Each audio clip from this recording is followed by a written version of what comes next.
मित्रांनो, माणूस कधी कधी अचानक शांत होतो. रोज रुसणारा, छोट्या छोट्या गोष्टींवर नाराज होणारा. एक दिवस ना तक्रार, ना अपेक्षा, ना कोणती शंका, फक्त शांतता. ही शांतता म्हणजे नातं संपलेलं नसतं, तर मनातले घालमेल संपलेले असते.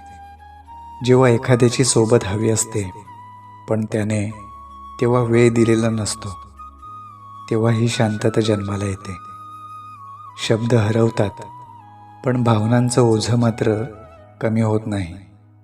हाच शांत माणूस कधीकधी सगळ्यात मोठा आक्रोश करत असतो, फक्त कुणालाही ऐकू न देता.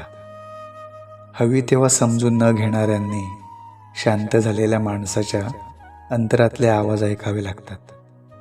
कारण शांतता कधीही सहज येत नाही, ती हलबलतेची शेवटची किंमत असते.